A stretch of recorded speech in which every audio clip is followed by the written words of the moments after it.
to the flag of the United States of America, and to the republic for which it stands, one nation, under God, indivisible, and liberty and justice for all.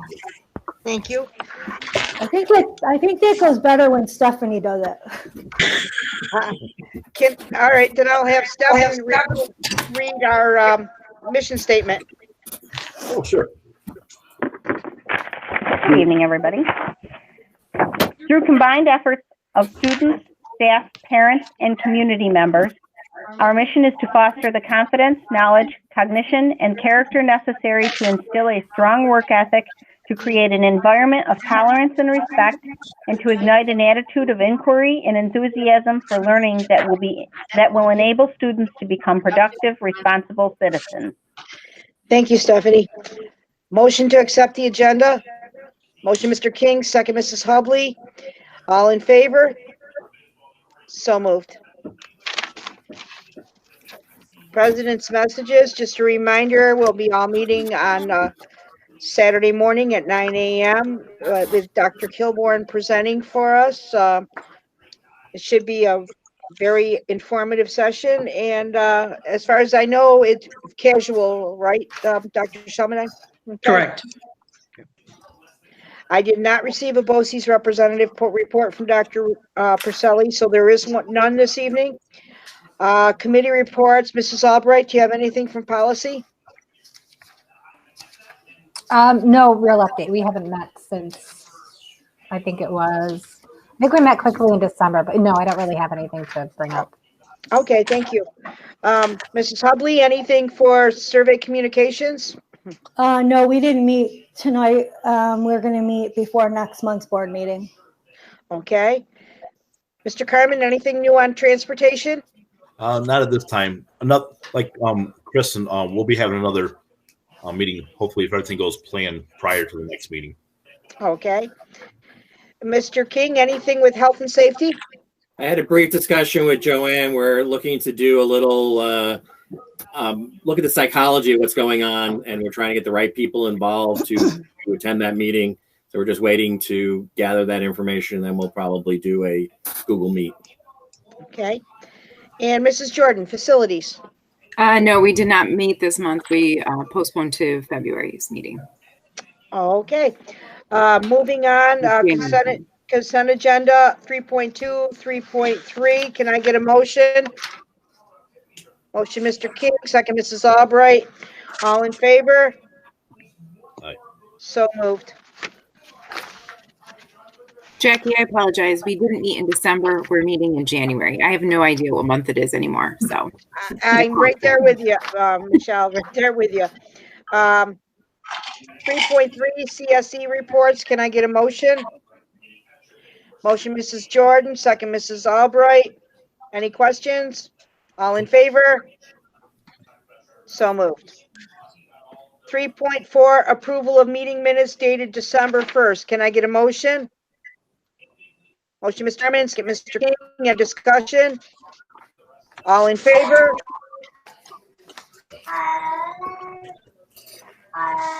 So moved.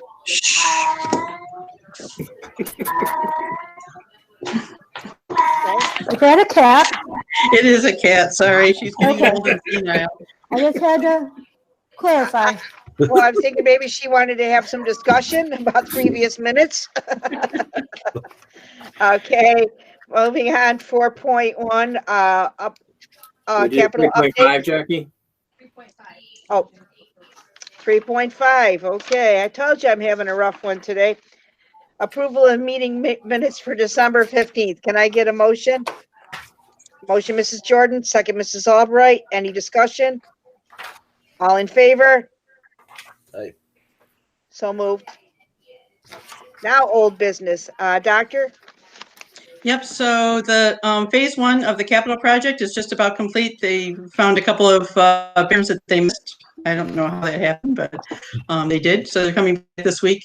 But all of the faucets have been changed to touchless faucets in the student bathrooms.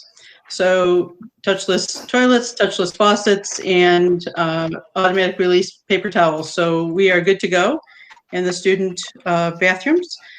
Also, Janae Spaziani's classroom was used to show kind of what the new lighting would look like in the EPC project. You wouldn't think that just changing out some bulbs to LED would make that big of a difference. It did. There were certainly spots in her classroom that were kind of in shadow. They are no longer in shadow. And with the dimming possibilities, they can certainly see the smartboard much easier now. Doesn't matter, what's going on outside as far as sunlight. In the hallway, they updated the hallway that's between the social studies classrooms, foreign language and art, that whole hallway. And again, quite a difference. And those are now on a sensor, so that if there's nobody in the hall for a certain amount of time, they automatically shut off. So they're also much more energy efficient. So I think when we can maybe meet in person, maybe Saturday, I'll show you those spaces. Thank you. Moving on, 5.1, personnel report. Can I get a motion? Motion, Mrs. Albright, second, Mr. Carmen. Any discussion? All in favor? So, Jackie, yes, I'd just like to thank Mrs. Weyerson for her years of service. And Absolutely. congratulate her on her retirement. thank you, Steve. Definitely well-deserved retirement. Yeah, we were kind of surprised that Jean let her go, but Yeah. She certainly earned it. she did. 5.2 is a first read on policy for handling and disseminating information received regarding sex offenders. 5.3 is a regulation notification of sex offenders. 5.4, policy on constitutionally protected prayer in schools. And 5.5 is a regulation on constitutionally protected prayer in schools. 5.6, senior citizen involvement in district activities. 5.7, that's going to require action. So just first reads on the policies. If you have anything, please get them to the policy committee whenever possible. Okay. 5.7, approval of combining contracts between Notre Dame Junior Senior High School and New York Mills. For a purpose of discussion, I need a motion. Motion, Mrs. Jordan, second, Mr. King. Doctor, would you like to speak to any of that? Sure. So just like, Notre Dame has, we've combined with Notre Dame for soccer.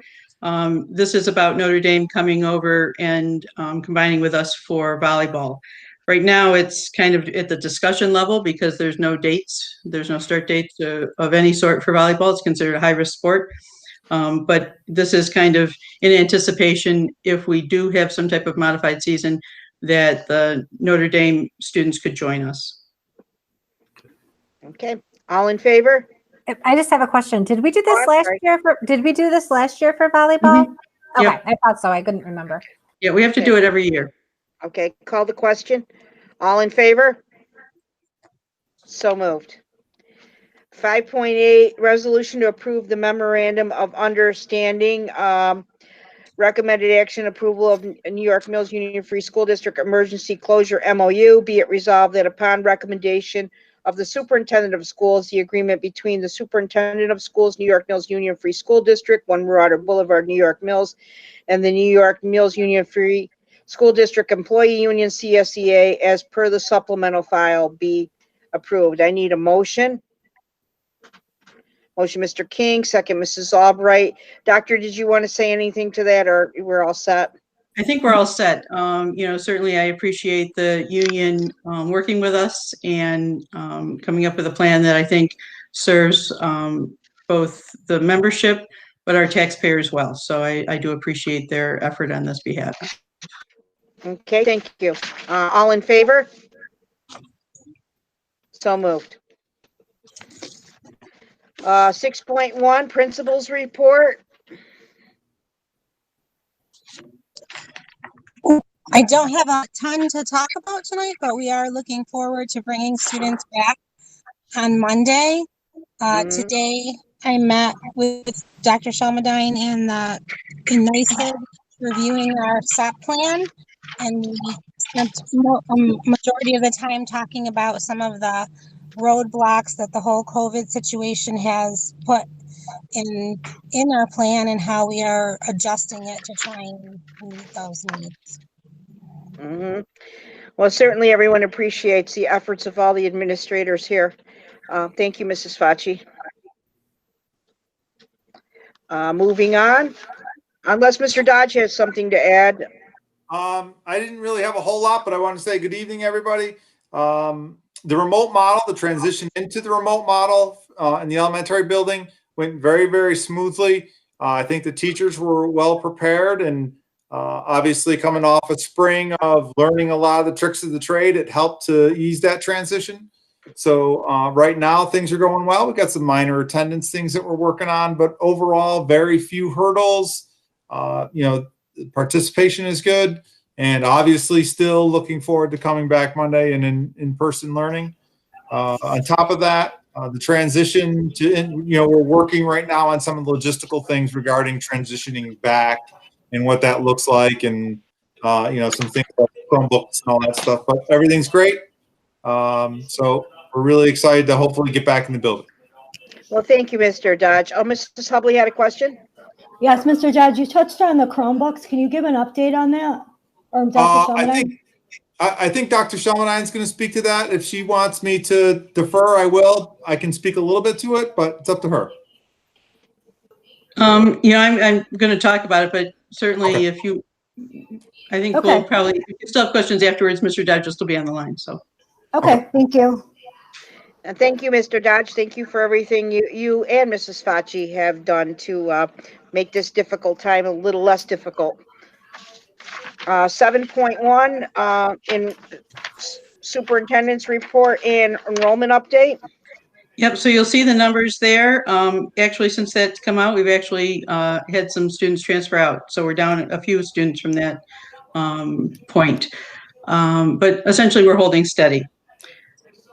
So I'm going to kind of move into the superintendent's report. I want to talk about, certainly when we went into the shutdown the beginning of December, the goal was that we would be back open January 11th, giving us 10 days, certainly past the 1st of January, and hopefully getting past some of the worst of the health issues that can come from potential gatherings. So we've certainly done quite a bit in preparation of this. One of those things is today I asked specifically to our staff who is quarantined or in isolation, who there might be an issue coming back to school, so that we could make sure that we had appropriate sub-coverage or appropriate staffing levels. And so far, there were very few issues. Everybody, with the exception of one person who's not COVID related, is not cleared by her doctor to come back, but that wasn't COVID related. Everybody else who may have been quarantined or in isolation, the last person will be off quarantine as of Saturday. As you are aware, we are in a yellow microcluster, which requires that we're going to be testing 20% of our staff and students within the first 2 weeks of opening. And in order to kind of take care of some of the bottlenecking that could potentially come from that, because we have had a number of staff and students, parents of students, who have volunteered for the testing, we have opened up so that testing will start on Friday. Mrs. German, myself, and a couple of people who are going to help with the data collection will be trained Thursday morning. And after that, we are good to go. The tests came today. They are the rapid tests. The results are known within 15 minutes. And 20% for, all said and done is about maybe 120, 130 people. So that we're set and ready to go. We have enough tests for that. And if for some reason there was a problem, there are certainly more tests that we can get. So that's set. The concern certainly in the region is that the infection rate continues to climb. And and certainly I'm not ignorant of that and have certainly taken that into consideration. One of my reasons for continuing with the January 11th opening is my communications with the Department of Health and how few of our students and how few of our staff have been in isolation. So certainly far less than the 10%, which is certainly in our region. I'm certainly, though, keeping track of that. We'll be keeping track of staffing. If we have to go back to what happened in the beginning of December, where we couldn't certainly maintain staffing levels, or a number of our students were out and we were impacting classrooms, we certainly make a decision to go back to remote. But as it stands right now, our levels seem to be pretty low. And so that affirmed my decision to open next week. Certainly things can happen, and if things change between now and Friday night or even over the weekend, I may have to make a different decision. But as it stands right now with our data points, I think we're good to go. Any questions about the opening? I don't know if I made it clear. Mrs. German will be doing our testing for for COVID. So she's all set to go. She did the training all on her own, which was great. So she's definitely been ready to go. We're going to be using the elementary nurse's office for testing purposes so that whoever comes in there is isolated. And especially on Friday, we've scheduled appointments so that there isn't an overlap of people, keeping in mind the whole idea of social distancing. As I said at the capital project update, our touchless faucets have been installed. I'm working with Rebecca so that we can do some type of video highlighting it. She's suggested that I star in the video, so I'm trying to talk her into maybe finding somebody else, maybe like Mr. Dodge or somebody who can showcase the touchless faucets. But the bathrooms are just great, and so it's pretty exciting, and I think people will be very happy to see those things as we post them on social media. The last of our touchscreen Chromebooks are being delivered this week. And with that order, we will have completed the one-to-one student to device ratio. I certainly appreciate how patient people have been. It is tough to do a big order like this and to do multiple orders. And we, as a school district, are certainly under different regulations. We can't just go out and purchase them, for example, at Best Buy. We have to, be on state contract and get bids and stuff. And so we appreciate how patient people have been, and I apologize for the inconvenience. But as of Monday, it looks like we'll be able to assign each student their own device, and we should be good to go.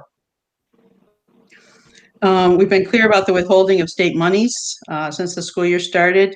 I know we had a couple of questions that will be coming up on under board communications, and so with your leave, I'm going to kind of respond to some of those.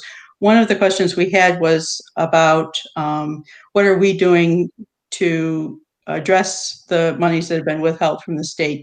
And we're certainly continuing to work with our state and local representatives. Senator Griffo has been obviously a huge advocate, Assemblywoman Buttinshaw, same thing.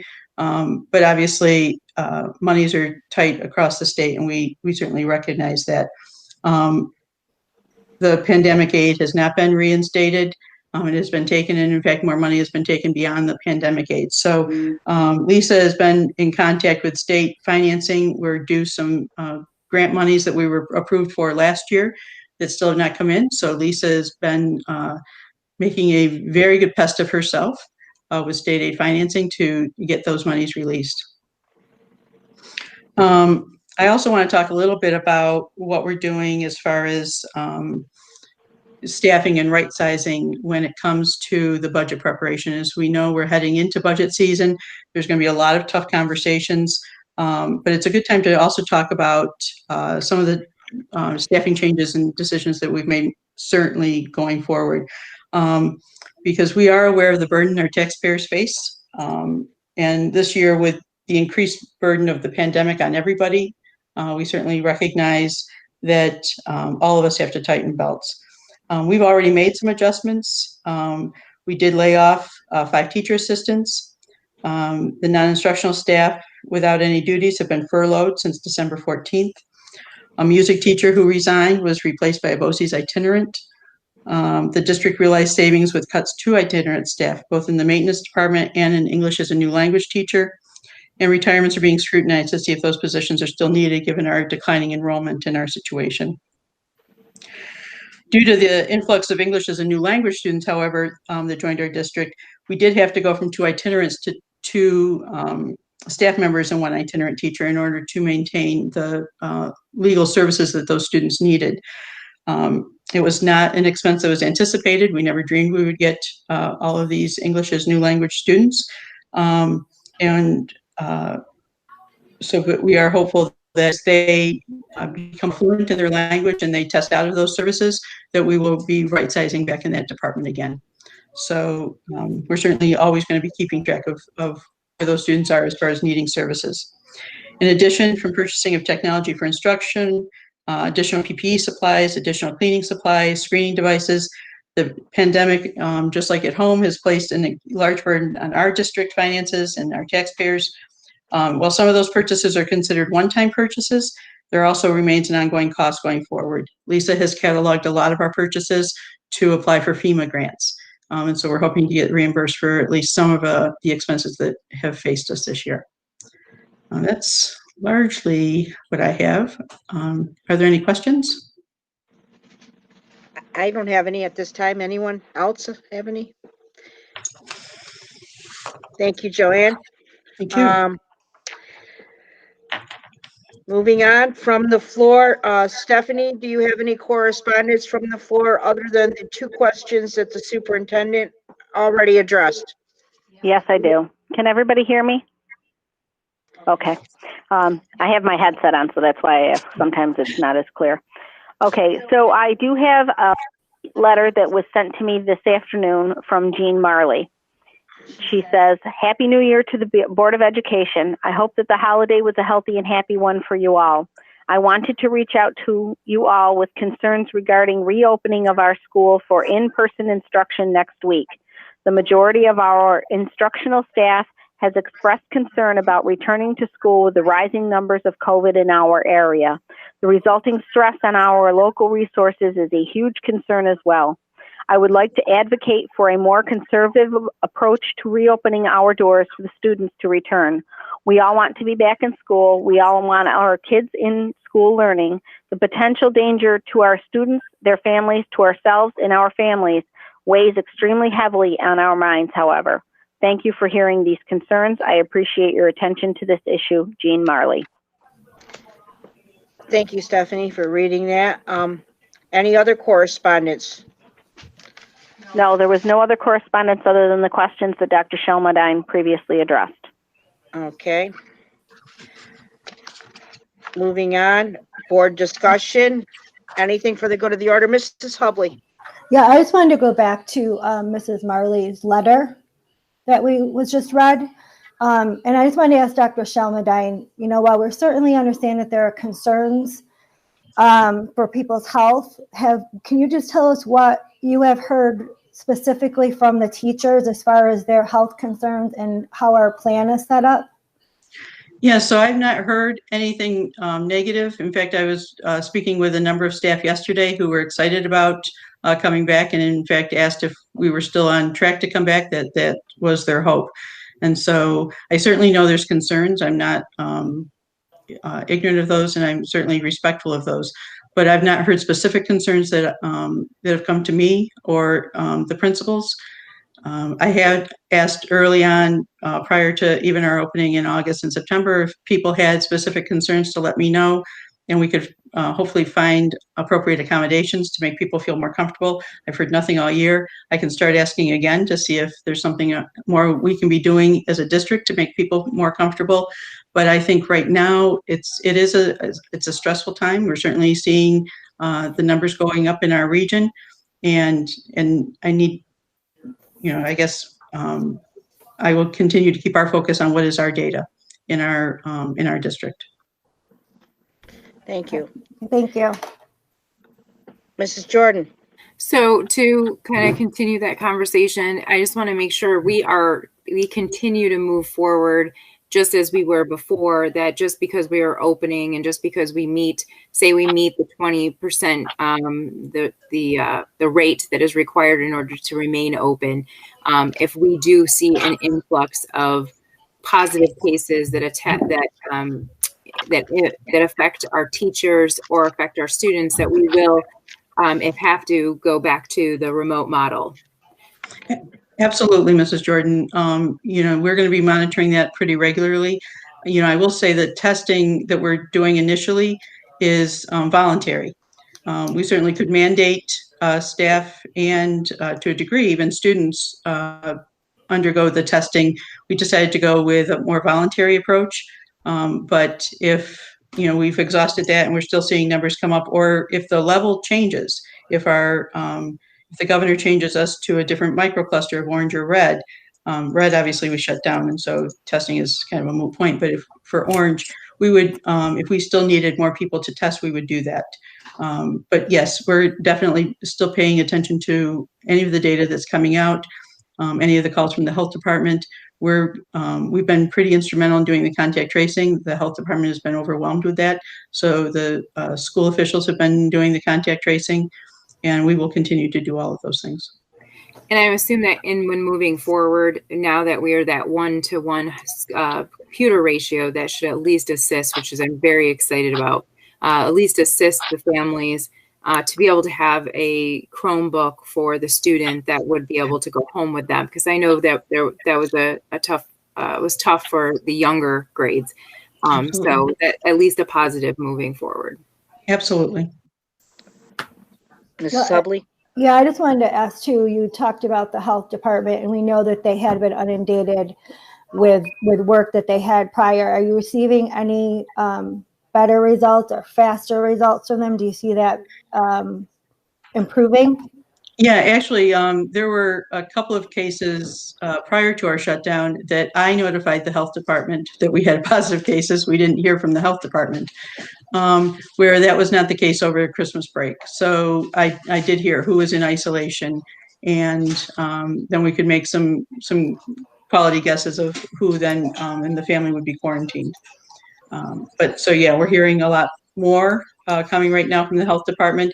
They are not necessarily letting us know who's quarantined. And so when we get a case who's been isolated or who's testing positive, then we do the contact tracing. Who has that person been around?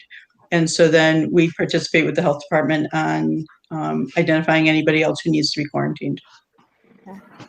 And I just want to say one more thing. I don't in any way want to downplay anything, but I think the move from the 14-day quarantine to the 10-day quarantine is showing that we're getting like a handle on the disease, I guess, and that we've got the vaccinations that are coming out. So hopefully we're going to see improvements with that. I don't know. I just saw that changed from the 14-day to 10-day quarantine. I just saw that as something a little positive coming out of this. I don't know what anybody else thinks. I'm certainly hopeful. I think it's, I don't know that we've topped out. If I listen to the governor on a pretty regular basis and the county executive, their fears that our percentage of infection rate will continue to rise. So it's really a matter of us paying attention to what's going on in our house and making sure that we're being very responsive. Yep. Thank you. Mm-hmm. Mrs. Albright, do you have anything? Mr. King? I think we're due to start working on the superintendent's review. Am I correct on that? You are absolutely correct. Okay, so do you want to give us a timeline when you would like us to send our stuff to you and Kristen?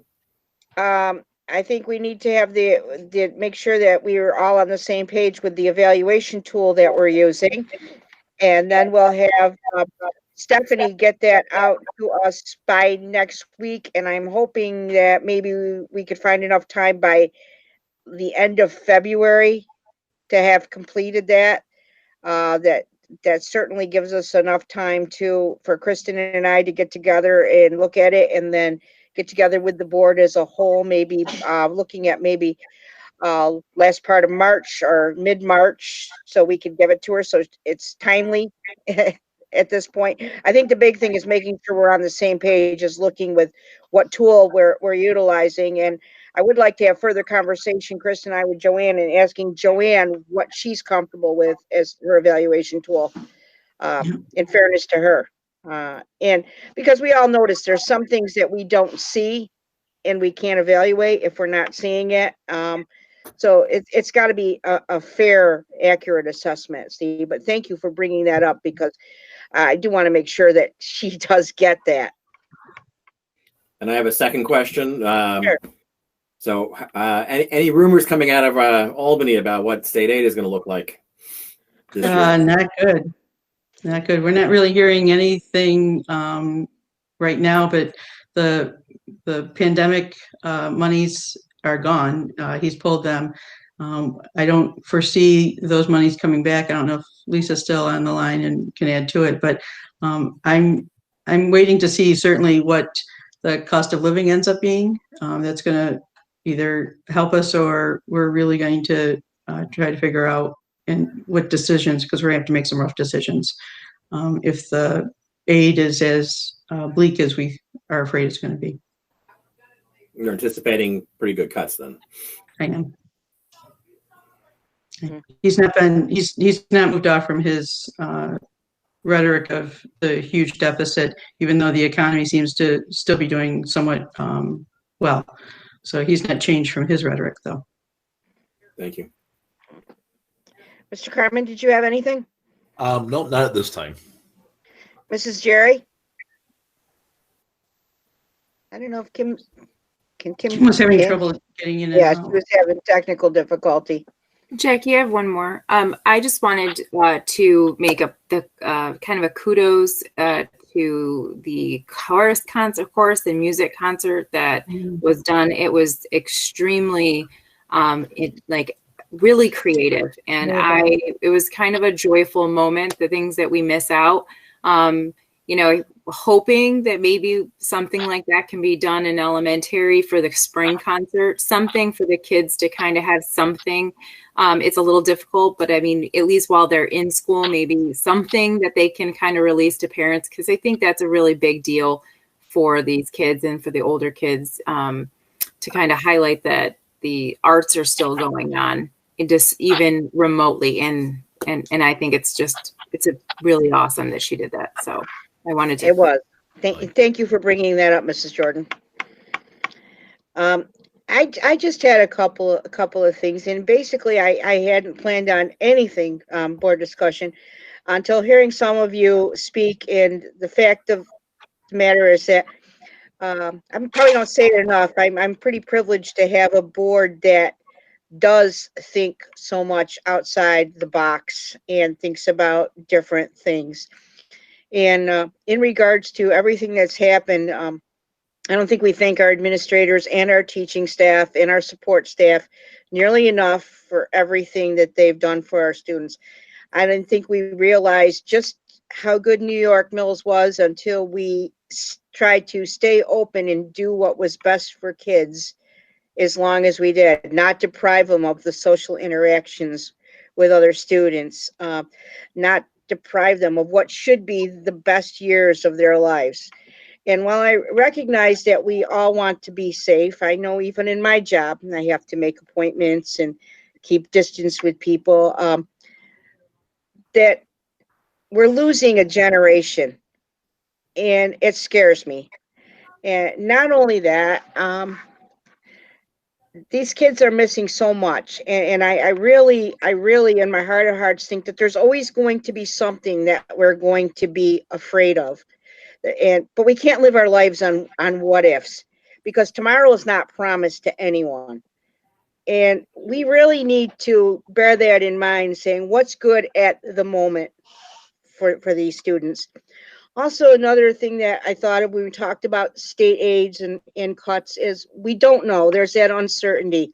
I don't want anyone to ever think that remote learning can replace the brick and mortar schools and the importance that these teachers and this staff has in these children's lives. They'll remember that for years to come.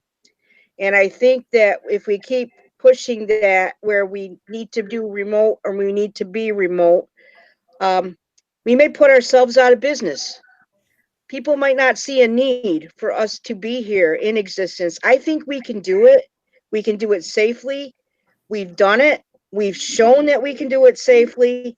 And I think we have to keep that in mind. We've always said children first. And that should still be our motto. Children first, despite everything else going on. That's all I have. Thanks. Anything else for the good of the order? Well said, Jackie. I need, there's no executive session, Doc? Nope. Okay, then I need a motion to adjourn this evening. Motion, Mr. King. Second, Mrs. Albright. All in favor? Thank you all very much, and I'll see you Saturday morning. All right. Thank you, everybody. Have a good night. Night. Night.